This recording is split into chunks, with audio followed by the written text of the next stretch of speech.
Family Heritage Living.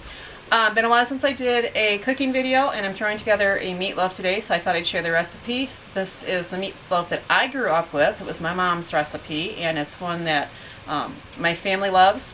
So meatloaf is a texture thing, okay? You have a meatloaf that you either love or hate. A lot of people like meatloaf that is thicker, more dense, like a hamburger. And the other spectrum, people like a meatloaf that falls apart or is more moist.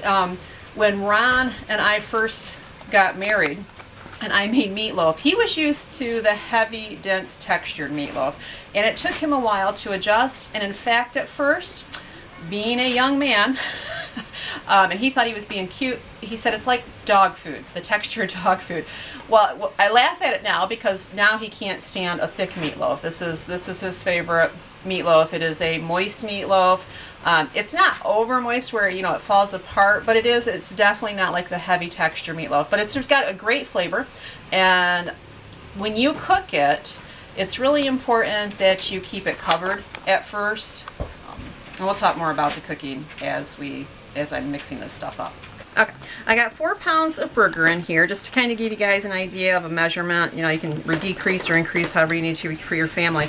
And hopefully this will be enough for supper tonight plus cold meatloaf sandwiches tomorrow. I already put my salt in there, and salt is your desired amount that you want in it. I like to have a lot of onion. I used my new chopper today. And this chopper, I chopped things a little too fine for me, but it actually is working out good because my little ones are not big onion and chunky celery people in meatloaf. So I'm hoping this will help slide stuff by. Okay, I'm going to do another video on this chopper because it's really an awesome tool. My boys got it for me for Christmas, and it's the first time I've used it today. It's non-electric, and it is just beautiful. Lots and lots of celery in our meatloaf. I don't know if I'll add more. It'll depend after I start feeling the texture if I put more of the celery in there. I do not use ketchup. I use tomato sauce. And I will use a whole can in there.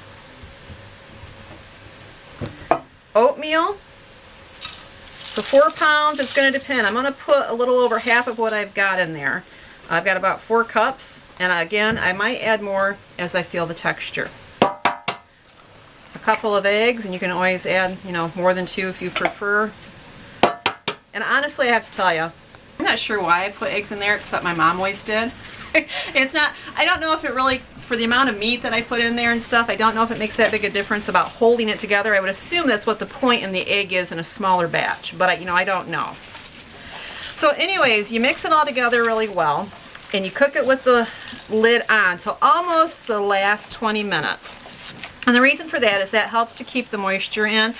If you're using a really fat burger, it's not going to matter because that fat is going to juice out and be on your sides. But if you're using a really lean burger, you absolutely want the lid on your pan. All right, now I could tell by texture that I needed the rest of the oatmeal in there. It was going to be too moist, or too dog food-ish, as Ron would say, and we don't want that. He corrected me. He said cat food. Now, and that's something, if if you're using this and you think, oh boy, that doesn't feel quite as firm as I want, a little extra meatloaf, or a little extra oatmeal will help to firm that up. I notice you're kneading it like dough. Yeah. Fold it over. Oh, I'm sorry. Habit. It's a loaf of meat. For any of you with OCD in the kitchen, we've talked about this before. Rubber gloves. For someone who doesn't advocate plastic, I know, but you have to make concessions. I freak out with meat. Freak out's kind of a strong word. I will avoid it sometimes depending on what level I'm at with my OCD. And rubber gloves just kind of seem to allow me to do whatever I need to do if it's dealing with meat. Okay, so one thing that you want to make sure, at least this is how I do it. You notice I've got my meatloaf pushed out. Meatloaf takes a while to cook, and you want to make sure that it's cooked thoroughly. So I like to cook mine as pancaked as I can. That's why I use a big roasting pan, and then I just make sure that I have enough room around the side, so if there's enough fat in there to juice out, that it's able to go there instead of staying on top of the meatloaf. If this meat is too lean, I may find that I have to add a little water during the cooking process. Now, again, I don't use ketchup. I like to take more tomato sauce and cook it on top, or put it on top. Putting the lid on top will keep the process also from the tomato sauce from cooking off. It'll keep it moist.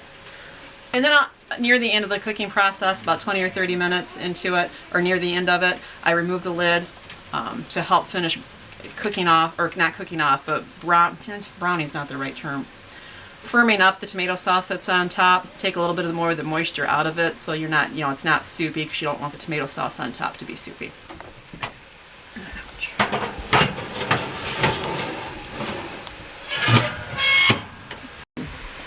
You can see the tomato sauce. I couldn't find the right word earlier when I was talking about it being. Oh, I'm getting steamed here. What did I don't remember what I said, but we want it to be a little bit firmer than that. I'm not quite ready to take the lid off, but it'll be soon. And we'll let that dry out just slightly on the top.